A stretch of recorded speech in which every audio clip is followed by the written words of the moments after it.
실시하고 있나요? 우리나라에 몇 개나 있나요? 30대 이상? 발도프 교육. 우리나라에서 발도프 교육이 들어온 지 20년 조금 넘었어요. 95년에 소개됐었으니까. 그래서 지금은 아마 전국에 꽤 많은 교육기관이 있는데 이게 이름을 단 전공의 발도프냐, 캐셔박스만 하고 그 다음에 발도프 교육을 지향하는 곳이냐에 따라서 나누어져요. 근데 굳이 발도프 기관이 아니더라도 지금 현장에 계신 분이 기본 철학을 뒷배경으로 두고 방법론은 교사의 재능이고 능력에 따라서 바뀌어질 수 있거든요. 그리고 다음 질문은 발도프 교육기관에서 근무해보고 싶다는 생각이 들어요. 다른 거 없어요. 그냥 애들을 보는 거기 때문에 특별하지 않아요. 이런 이유 때문에 독일에 유아교육 공부하러 가시는 분들이 꽤 많았었어요. 근데 제가 자신 있게 말씀드리는데 우리나라가 더 잘해요. 그쵸? 맞아요. 그래서 이 유아교육 기관을 뭐 가서 일해보고 싶다 때문에 독일에 가실 필요는 없을 것 같아요.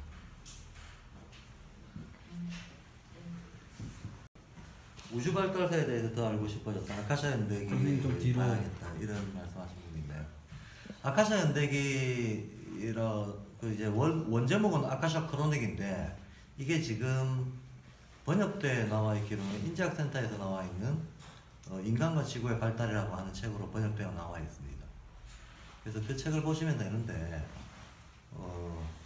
아직까지도 그 번역의 용어라든가 번역의 질에 대한 좀 합의나 검증 같은 것들이 좀 약해서 그런 문제가 있다는 거는 염두에 두시고 가능하다면 이 아카샤 연대기와 관련해서는 고 장석길 선생님이 번역하신 자료가 발도르프를 오래 공부하신 분들은 꽤 많이들 가지고 있어요.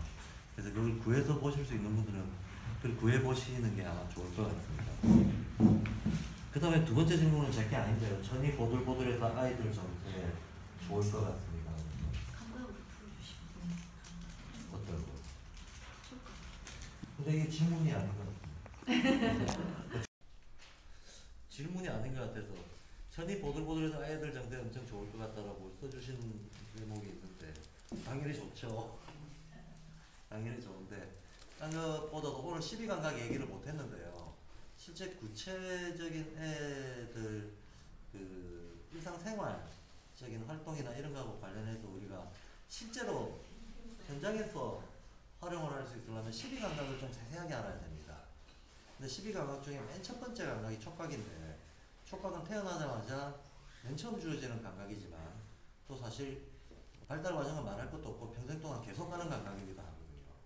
가장 먼저 생기고 가장 기본적이면서 그 어린 시절에 가장 큰 영향을 주는 게 촉각입니다. 그래서 애들 촉각에 안정감을 줄 수 있는 모든 환경들을 조성하는 게 기본적으로 특히 이제 어린이집, 유치원 같은 유아기관에서는 굉장히 중요할 거라고 생각합니다. 그래서 뭐 비단 천뿐만이 아니고 촉각을 아이들이 충분히 그 안정감 있게 느낄 수 있도록 조치를 해주는 게 유아교육에서 대단히 중요할 겁니다. 그다음 마지막으로 주역이라고만 써주셨는데 주역 공부하기가 쉽지가 않죠. 쉽지가 않죠. 의지가 있으신 분들은 의외로 많이 있는데 공부를 할 장이나 기회가 대단히 드뭅니다. 그래서 저희 양평학교에서는 주역 음양오행반하고 주역 경전반을 공개적으로 무료로 계속 운영을 하고 있습니다. 그래서 만약 이제 여건이 되시는 분이라면 양평으로 오시면 언제든지 열려있다. 근데 양평으로 올 수는 아마 없을 테고 저희 양평학교에서 하는 아카데미나 월세미나에 주역과 관련된 강의들이 매해 그 아카데미 월세미나에 특정 주제식으로 한두 개씩 끼어 들어가거든요. 그런 부분들을 온라인으로 이용하실 수 있을 겁니다. 그 외에 만약에 만약에 커리큘럼이 필요하다라고 하시는 분들이 있으면 제가 커리를 짜드릴 수는 있어요. 지역 공부는 요런 코스워크로 공부하시면 됩니다 하고 커리를 짜드릴 수는 있는데, 예, 좀 보내드리고 싶은 거는 세간에 나와 있는 일반적인 그 3차, 4차 해설서들은 보통은 이제 쉽게 보기 위해서 그런 것들을 보게 되는데 쉬운 게 문제가 아니고 오류가 많아요. 그래서 오히려 좀 잘못된 선입관들을 이렇게 강화할 우려가 크고요. 고전이나 경전이라고 할 수 있는 것들을 볼 수 있어야 되는데 이게 한문이 또 막혀요. 그래서 어려움이 있습니다. 어려움이 있는데 한문도 또 직역을 해놓은 거는 크게 도움이 안 되고 뭔가 또 해설을 해주는 이 과정이 필요한 거죠. 예, 그래서 커리큘럼을 제가 짜드릴 수 있고 양평에서 진행되는 수업들하고 관련한 온라인을 이용하시는 거는 도움이 되실 것 같고, 만약에 천에 하나 만에 하나 기회가 있어서 부산에서 주역을 공부하겠다라고 하는 분들이 있다면 제가 부산에 한 달에 한 번 이번 달부터 공부 모임을 꾸려나가기로 했습니다. 그 모임을 한번 알아보셔서 합류할 수 있으면 그때 제가 조금씩 가이드를 해드릴 수 있을 것 같습니다. 그 다음 중요한 질문이 들어왔습니다. 자유에 대한 건데요. 내적 자유를 향하고 있지만 시작은 신체적 자유에서부터겠지요. 아이들과 함께 생활하는 부모 교사의 역할이 무엇일까요? 이런 질문을 해주신 분이 있습니다. 답부터 말씀드리자면 신체적 자유 전혀 아닙니다. 전혀 아닙니다. 이 부분이 좀 중요하거든요. 제가 아까도 말씀드렸지만 발그룹에서 말하는 자유는 철저하게 의식적인 자유입니다. 철저하게.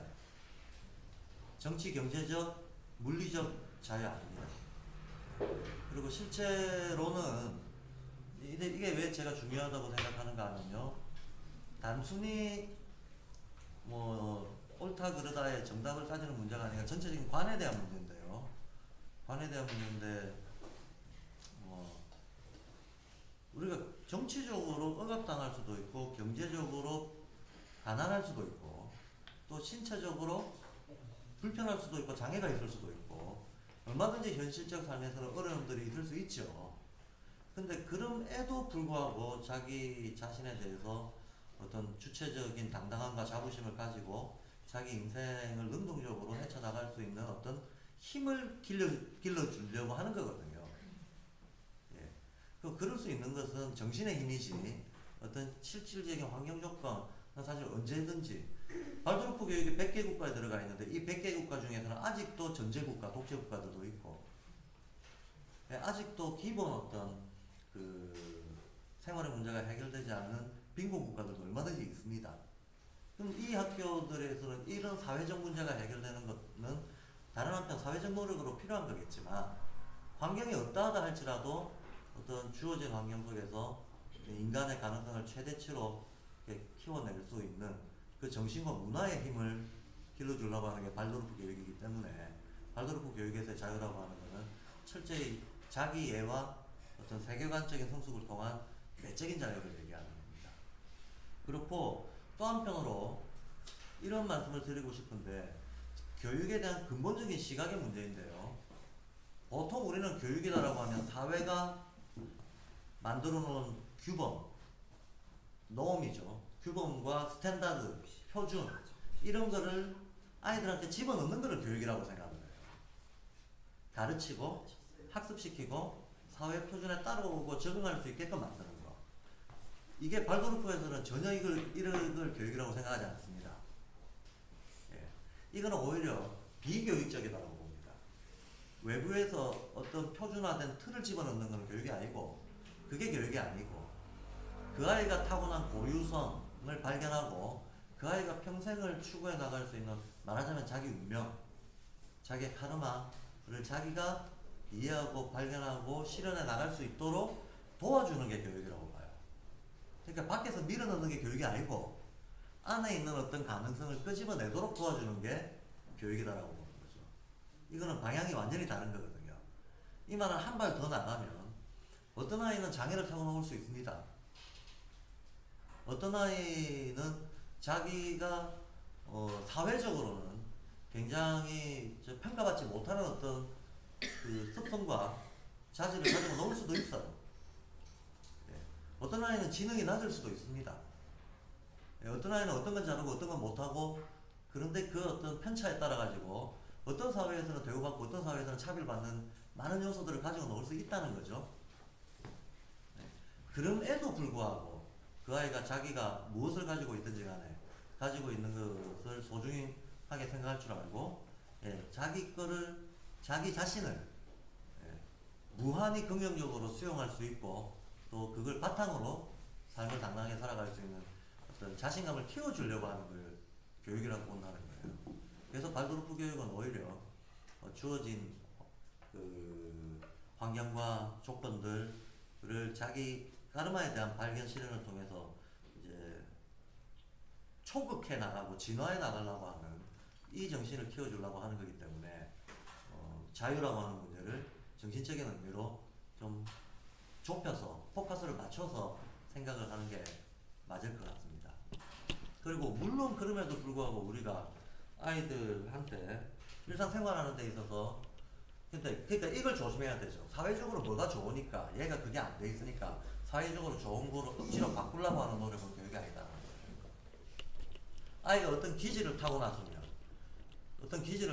그 기질 자체가 담즙질이다, 점액질이다에 따라 가령 점액질 아이들은 학습이 느릴 수밖에 없거든요. 그럼 학습이 느리다고 해서 이게 잘못된 건 아니라는 거예요. 담즙질 아이들은 날뛸 수밖에 없습니다. 날뛸 수밖에 없는 애들한테 정숙하지 못하다고 꾸짖는 게 교육은 아니라는 거예요. 예. 학습이 늦으면 늦은 대로, 반응이 느리면 느린 대로, 아니면 좀 어떤 담즙질처럼 이렇게 떠 있으면 떠 있는 대로 이 균형을 잡아주는 노력은 필요하겠지만, 자기의 그런 성향을 긍정적으로 인정하고 키워나가, 오히려 거기에서 발견할 수 있는 장점들을 키워나갈 수 있는 쪽으로 유도해주는 거에 더 신경을 써야 된다는 겁니다.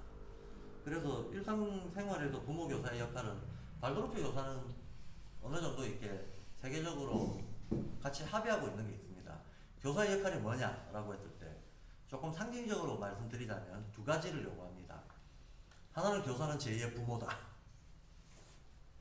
예, 기본 태도가 제2의 부모다라고 하는 거를 자기 기본 태도로 가져야 된다고 하는 것과, 또 하나는 교사의 기본 과제는 아이의 타고난 어떤 성향, 기질, 습성, 발도르프에서는 카르마를 인정하기 때문에 이걸 통틀어서 아이의 카르마, 타고난 바를 파악하고 그것을 긍정적으로 실현시킬 수 있도록 돕는 거, 주입하는 것도 아니고 이끌어가는 것도 아니고 배려하고 도와주는 이 역할이 교사의 역할이다라고 좀 포괄적으로 상징적으로 얘기하면 그렇게 말씀드릴 수가 있습니다. 그 외에 아주 일반적인 일상생활에서 많이 우리가 원칙으로 삼아야 되는 리듬 생활을 어떻게 유도할 것인가, 아이들의 어떤 태도를 어떻게 부드러운 권위라는 말을 씁니다. 사실 아이들은 모방하는 존재고, 또 시간이 조금 지나면 선생님이 권위자이기를 바라기도 하는, 선생님에게 기대고 싶어하는 존재이기도 하거든요. 어느 나이 때까지는. 예. 그래서 선생님의 권위도 필요해요. 또 아이들이 어떤 무질서하게 방치되어 있어서도 안 되고, 아이들을 사회화시키는 과정이 교육의 기본인 것은 발도르프뿐만 아니라 어디서든 다 마찬가지니까. 그런데 문제는 그 모든 과정들이 비억압적으로 이루어져야 된다는 거고, 어떤 인격적인 사제관계에서 신뢰 위에서 이루어져야 되는 것이기 때문에 권위는 필요하나 그 권위가 비억압적이어야 된다. 이게 사실 현장에서 실제로 그렇게 가능하도록 하려면 되게 많은 애가 쓰입니다. 그래서 그 애 쓰이는 과정에서 필요한 여러 가지 교수 방법론, 이런 것들이 발도르프 교사들이 사실 늘 고민하는 겁니다. 그래서 구체적인 부분들은 또 다른 자리에서 다른 기회에 더 말씀을 드릴 수 있었으면 합니다.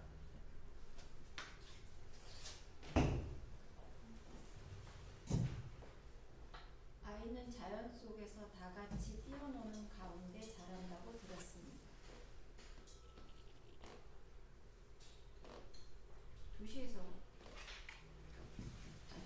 도시에 있는 아이들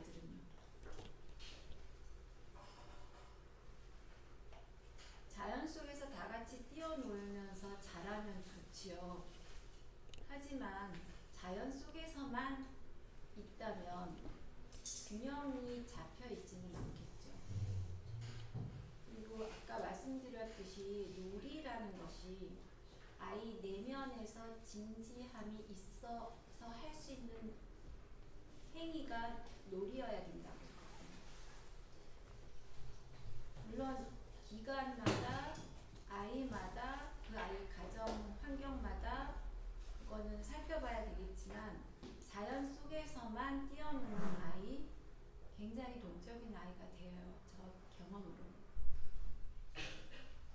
그리고 가장 중요한 5, 7세 시기의 발달이 느린 친구가 3분의 1을 유치원에서 보내고 나머지 시간을 집에서 보내게 되는데 이 아이들의 부모를 위한 발달에 도움이 되는 조언은 어떻게 할 수 있나요?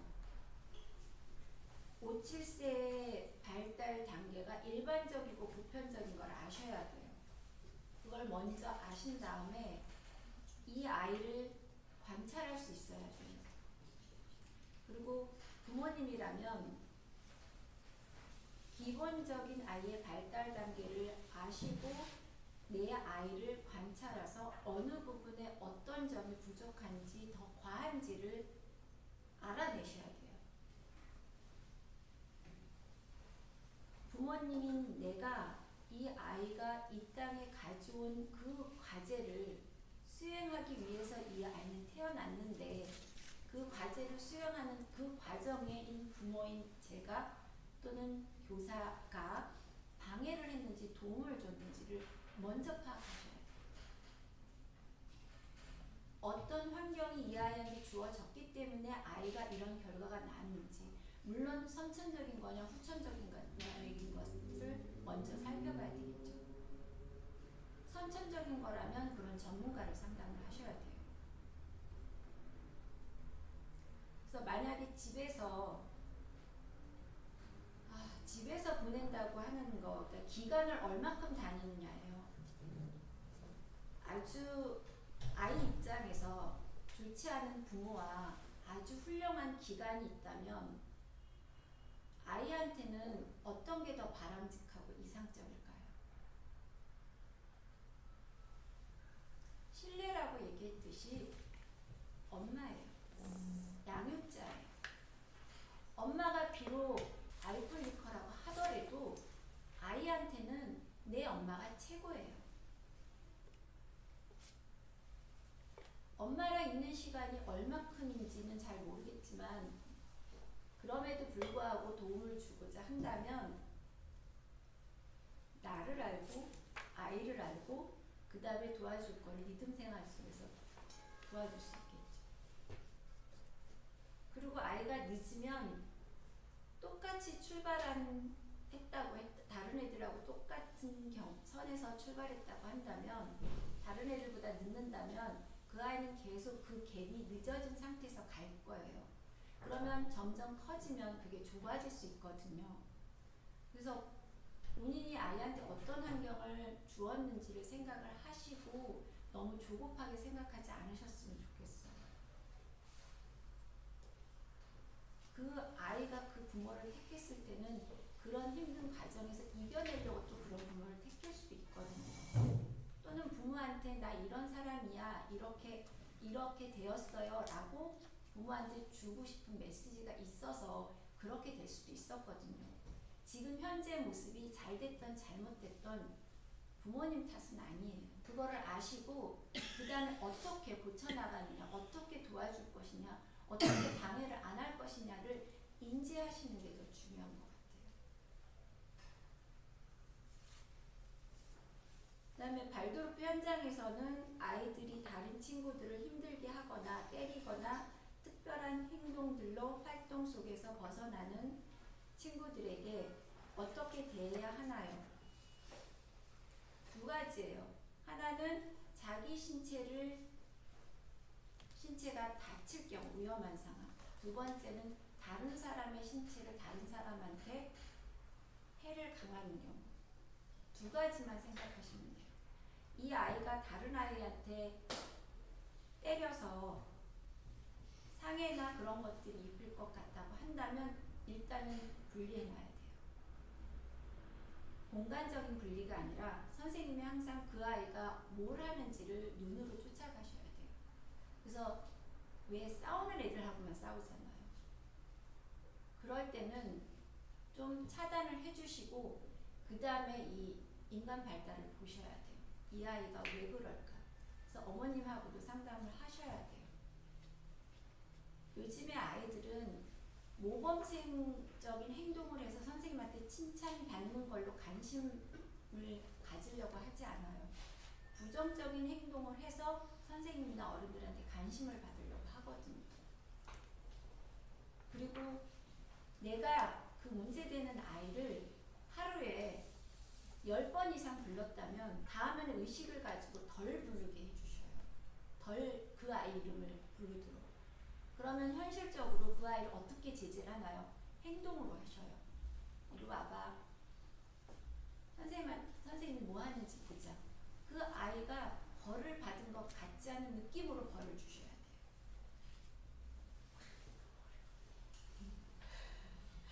어려운데 선생님이 이걸 뭘 행위를 하는 게 우선이에요. 행위를 통해서 아이들이 모방한다고 했으니까 움직임을 통해서 아이들이 상상력도 생긴다고 했으니까 선생님이 뭐 하는지 가서 있을래? 라고 옆에 앉혀놓는 거예요. 그 아이는 앉아 있었는데 벌을 받은 건 아니죠. 너 생각하는 의자에 가서 앉아 있어라 하고는 다른 차원이죠. 그리고 그 아이를 앉혀놓고 손이 움직일 거예요. 손하고 발. 우리나라 민족이 젓가락 문화라서 그런지 손이 되게 예민하고 발달이 잘 돼 있어요. 오늘 만들기도 1시간 반 안에 해내는 거 보면 독일 사람들은 못하거든요. 걔네들은 손끝이 감각이 없어요. 둔해요. 그래서 애들이 손을 가만히 있지 못해요.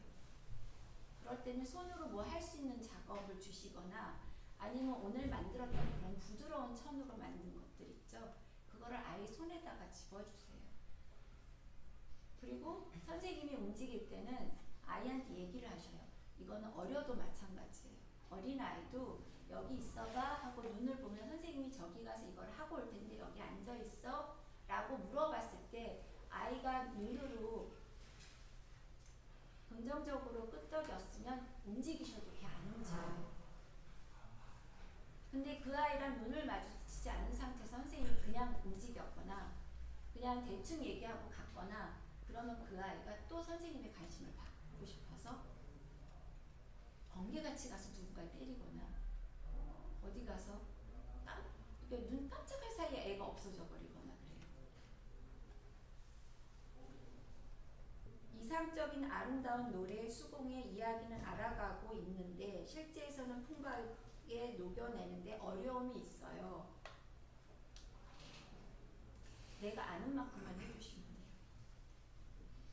아이들 0, 7세의 놀이 발달을 얘기를 했듯이 주변에 환경에 있는 거, 내 내면화된 거, 내면화 있는 거 밖으로 꺼내면서 논리적인 의식을 가지고 끄집어내는 거.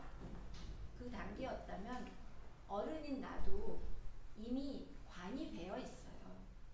나한테 급작한 일이 생겼을 때는 내가 해왔던 습관대로 하게 돼 있어요. 그러면 아무리 오늘 많이 좋은 이상적인 걸 머리로 배웠다고 하더라도 막상 현장에 가시면 예전에 했던 대로 하셔요.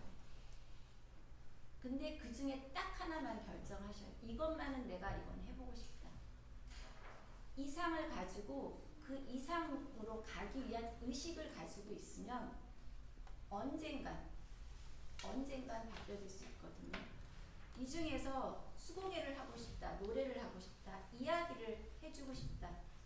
단 선생님들의 의지가 있으셔야 돼. 난 이걸 꼭 하고 싶다. 말이 아니라 행위를 하고 있으면 아이들이 오늘 선생님은 이거 하시겠구나 라고 해서 아이들이 포기를 해요. 근데 아이가 방해를 할 때마다 선생님이 그때마다 불안을 하시면 아이는 그 틈새를 틀림없이 파고들어요. 그래서 아는 만큼 아이들한테 현장에 가서 활용하시면 되고요. 그래서 이런 교육을 자주 받으셔야 돼요. 그래서 나도 모르게 이렇게 했더니 아 그때 그 배워졌던 거네. 아 그때 배웠던 노래네. 반복을 하셔야지 현장에서 활용하기가 수월합니다. 됐나요? 저 질문지 들어온 거는 지금 다 한 것 같은데 지금 바로 이렇게 질문하실 분들 계세요? 아까는 생각 못했지만 지금 그분이 생겼다거나 다른 질문들. 예. 전 제가 아까 자유에 대한 질문을 적었던 교사인데요. 현장에서 이제 아이들에게 그냥 그 아까 말한 그 규범이나 우리가 정했던 그런 걸 좀 많이 좀 그러니까 제가 먼저 제시 안 하려고 말을 아끼려고 노력을 하다 보니까 그러니까 아이들이 예를 들면 교실이나 복도나 그런 공간에서 이제 마구 달리기 시작하는 거예요. 달리고 이런 걸 보면서 되게 다른 사람들이 보기에도 무질서해 보이고 위험해 보이고 이런 모습들을 보이는 과정들이 있단 말이에요. 그래서 제가 기다리면 되는 건지 그 자유 부분에서 더 기다려야 되는 건지 아니면 제가 뭔가를 잘못하고 있는 건지 왜냐면 저만 있는 시선이 아니라 기관이라고 좀 여러 사람들 있잖아요.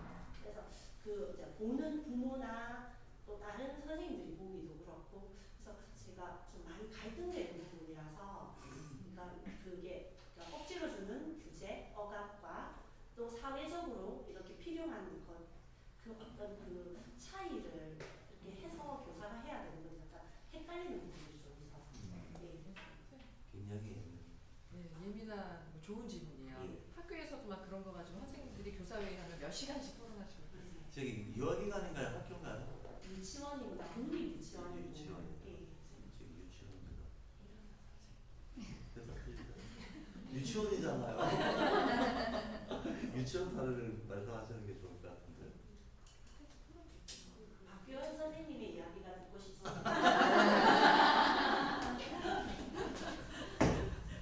그 발도르프 학교에 오는 아이들이 지금 말씀하신 그 성향이 사실 실제로 많아요. 근데 이제 여러 가지 경우가 있습니다. 어떤 경우가 있는가 하면 첫째는 우리 사회에서 대한학교를 선택하는 아이들이 이제 부모님들이 성향적으로 공교육에 갔을 때 우리 애가 적응을 잘 못한다라고 두려움을 갖고 있는 분들이 선택하는 경향성이 있어요. 그래서 이제 그런 경향성이 조금 이렇게 통제 안 되는 경향이 큰 애들이 일단 들어오기도 해요. 실제로. 근데 보통 다른 데 같으면 이걸 뭐 좀 꺼려 하거나 가려봤거나 뭐 그럴 수도 있겠지만 발도르프 학교는 원칙적으로 그런 애들을 내치거나 꺼려 하지는 않거든요. 그러니까 이제 그런 아이들이 일단 들어오는 것도 있고 또 이런 경우도 있습니다.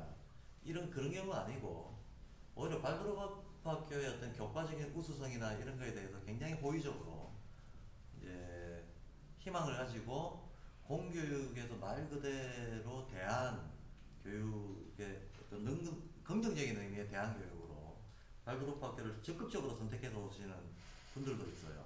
이 경우에는 편입해 들어오는 경우들도 많은데 편입해 들어오는 경우에는 기존 학교에 쉽게 말해서 아주 모범생이었던 애들이 들어오는 경우들도 있습니다. 근데 정말 신기한 거는 기존 학교에서 모범생이었던 애들도 여기 갖다 놓으면 날뛰어요. 그러면 또 얘가 또 집에 가면 평소대로 모범생이에요. 근데 학교만 오면 날뛰어요. 이런 경우들도 저희 학교에서는 좀 어떤 케이스가 있었습니다. 이제 애들마다 그렇게 되게 되는 경우 여러 경우들이 있는데 우선은 그전에 평소에는 딴 데 가면 얌전한 애가 학교에 와서 날뛰는 애들은 어떤 경우인가 하면 사실은 대부분의 아이들이 외부적인 규율 채찍과 당근에 이미 길들여져 있는 아이들입니다. 그러면 아이들도 눈치가 구단이기 때문에 지 나름대로 그러나 어떻게 하면 불이익을 본다, 손해를 본다, 어떤 구박받는다, 싫어한다 라고 하는 거에 눈치가 생긴 애들은 그거에 적응해가지고 그런 시선을 보내는 교사나 그 부모 앞에서는 얌전한 척을 하는 거죠. 근데 사실 평소에 스트레스를 받고 있는 거죠. 이렇게 평소에 스트레스를 받고 있다가 우리 학교 같은 데 와가지고 가만 보니까 분위기가 편하고 교사들이 좀 나아지거든. 그러니까 요때다 하고 날뛰는 거예요. 또 한편으로는 내가 어디까지 날뛰는 게 허용되는지를 테스트도 해요. 교사를 상대로 테스트 해봅니다. 예. 일부러 더 나대보고, 예. 그렇게 했을 때 내가 어디까지가 내 영역인가를 보는 거죠. 이건 아마도 뭐 초등학생들뿐만 아니라 유아기관에도 이런 아이들이 많이 있을 거라고 봅니다. 그러니까 원래 어떤 요즘은 평균적으로 애들이 ADHD라든가 이런 행동 조절 장애 같은 것들을 가지고 있는 애들도 워낙 세대적으로 많죠. 그러니까 이런 경우가 있고, 아니면 기존에 억눌렸던 것이 이어와가지고 통제 안 되고 풀리는 경우가 있고, 몇 가지 케이스들이 있어요. 몇 가지 케이스들이 있는데, 아까 이경란 선생님이 앞에서도 말씀을 잘 해주셨다시피, 그러니까 애들을 다루는 기본 원칙이 몇 가지 있는데, 아까 제가 부드러운 거니 얘기했잖아요.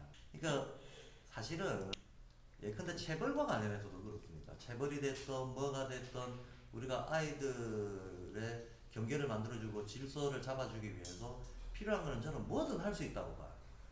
뭐든 할 수 있지만 아이가 이것이 억울하다고 느끼고, 부당하다고 느끼고, 아니면 이것을 폭력적이라고 느끼지 않도록 된다면, 신뢰만 있다면, 심지어는 어느 정도 형식의 체벌까지도 그게 신뢰가 있고 아이가 수용할 수 있는 선이면 가능하다라고 보는 거예요. 그러니까 겉으로 드러나는 것이 뭔가가 중요한 게 아니고, 이 아이가 이거를 폭력적인 억압적인 구속으로 느낄 것이냐 아니냐가 중요하다는 거죠. 자, 이제 원칙은 그런데 실질적으로 어떤가? 뛰는 애들이 있으면 잡아야죠. 잡아야 돼요. 근데 여기서 이제 말로 설명하는 건 안 먹혀요. 말로 설명하고 가령 예를 들어서 규칙을 만들어 놓고 너 이렇게 하는 게 규칙이니까 지켜야 돼 라는 거는 저희 학교도 해봤지만 안 먹힙니다. 해봤지만 안 먹히고, 이거는 무슨 특히 어린아이들일수록 논리적인 설득, 그 다음에 어떤 규칙에 대한 강제, 예, 그게 뭐 말이 됐다 행동이 됐다 이제 틀을 만들어 놓고 틀에다가 끼워 넣으려고 하는 걸로는 안 들어간다는 거예요. 애한테 들어가지 않습니다. 두 가지가 필요한 거죠. 하나는 평소에 교사가 애를 충분히 공감해 줘야 됩니다. 그 말은 교사가 어떤 일을 해도 애가 자기 담임을 믿을 수 있도록 해놔야 된다는 거예요. 일단 그게 전제가 돼야 됩니다. 그 상태가 전제돼 있어야 애가 날뛸 때 애를 콱 잡아서 물리적으로 못하게 한다 하더라도 이 애가 이 교사의 이 행위를 폭력으로 느끼지 않는다는 거죠. 폭력으로 느끼지 않게끔.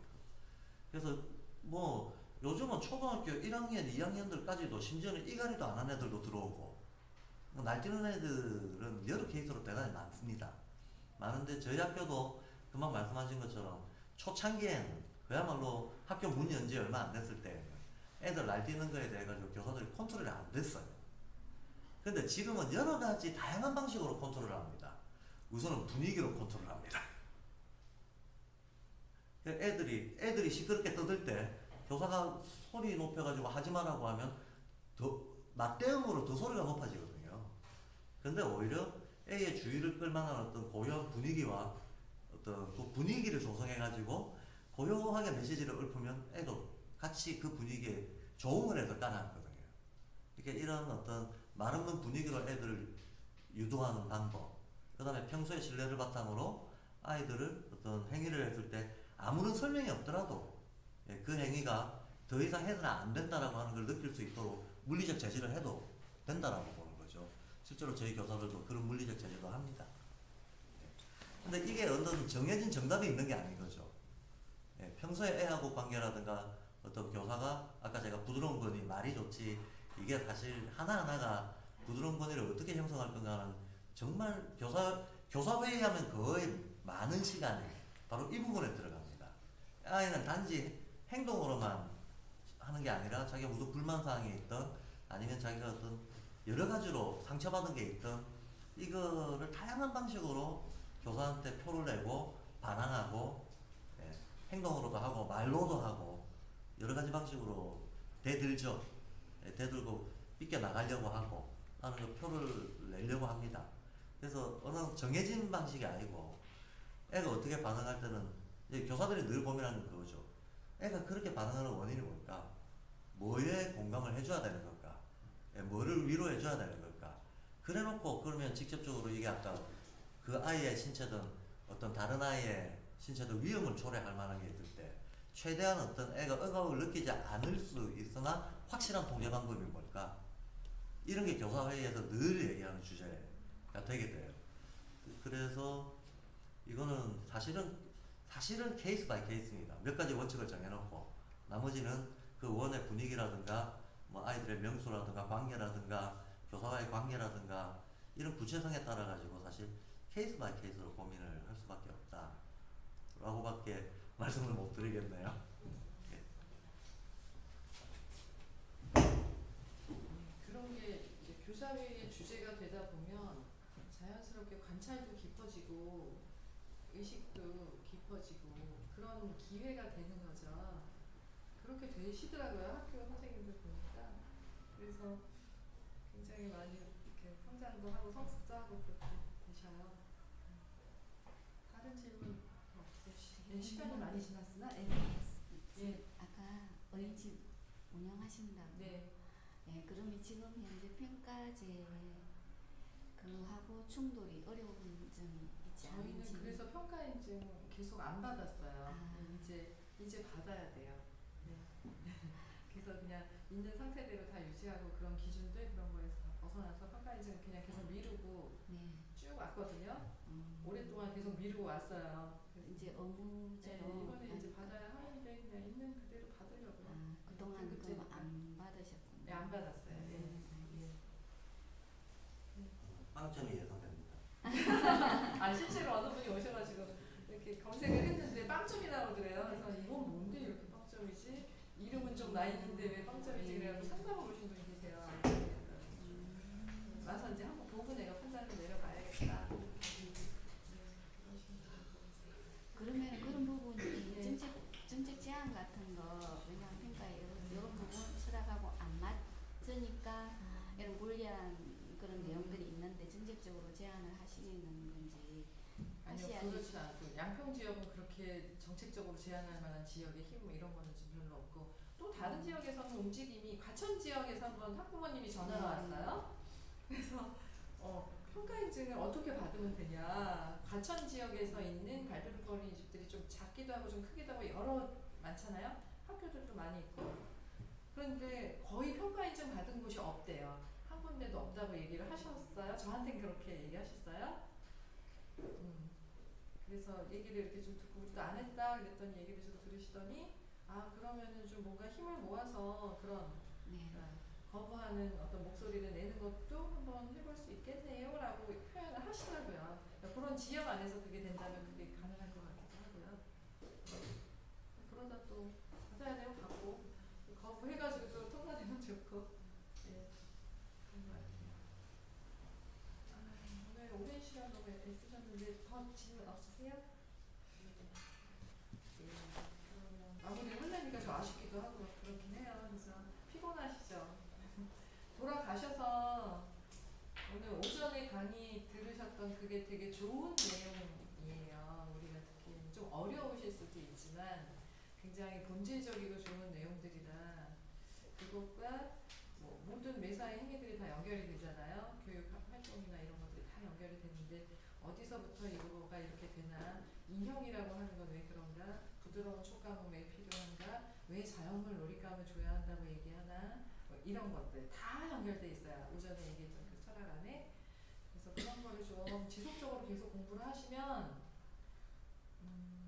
그냥 뭐 국공립 원장님들 같은 경우는 이번에 저희 어린이집에 많이 오셨어요. 이렇게 견학을 오세요. 그래서 10집이 다녀가셨어요. 이번 주 한 주간에 10집이 다녀가셨는데 한꺼번에 이렇게 5분씩 오셔가지고 근데 딱 보더니 우리는 이렇게 못해요 그러시더라고요. 그래서 예, 이렇게 못해요라고 얘기하세요. 그래서 앉아서 자분자분 1시간을 얘기를 했는데 할 수 있는 게 있어요. 뭐부터 하냐면 그러면서 이렇게 얘기를 해드렸어요. 그랬더니 가면서 굉장히 너무 좋아서 가시고 해봐야 되겠다라고 의욕을 내고 가시더라고요.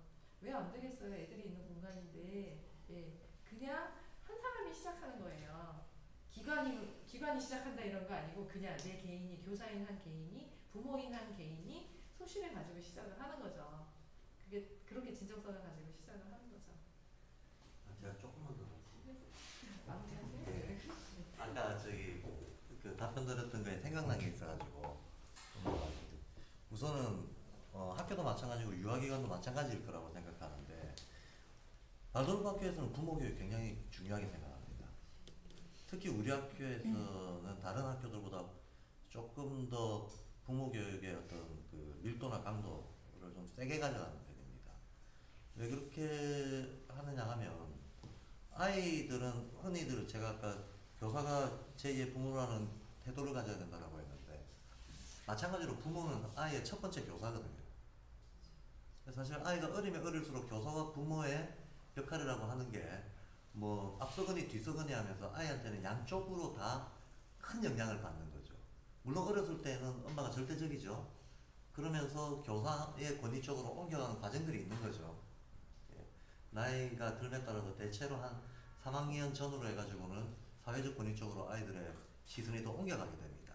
근데 어쨌든 어느 쪽이 더 크다 할지라도 양쪽이 다 중요한 거는 계속 마찬가지입니다. 그런데 아이가 제일 갈등되는 경우가 집안의 분위기하고 원이 왔을 때, 학교에 왔을 때 요구받는 거하고 안 맞으면 이거 애 괴롭히는 게 돼버려요. 그리고 눈치 빠른 아이들은 그 집에서 허용치와 원에서의 허용치의 차이를 알아서 이중적으로 플레이를 하는 거죠. 이것도 아이한테 좋을 일 없죠. 예.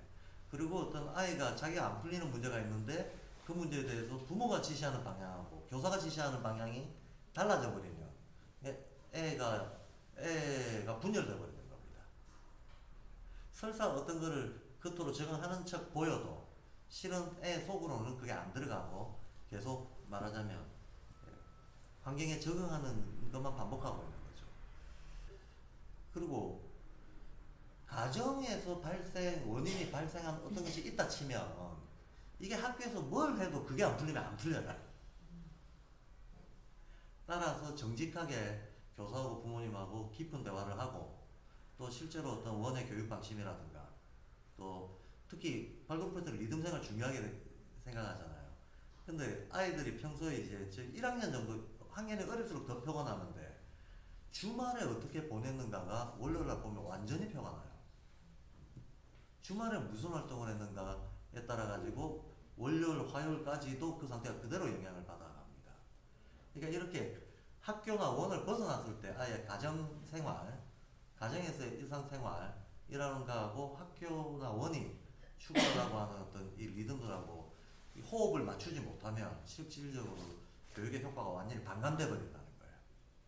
그래서 어떤 문제가 발생했을 때 반드시 그 부모님하고 이제 뭐 깊이 상담도 하고 어떤 해결 방향, 아이의 상태에 대한 파악이라든가 해결 방향에 대해서도 동의를 하면서 같이 조치가 돼야 되는 거지.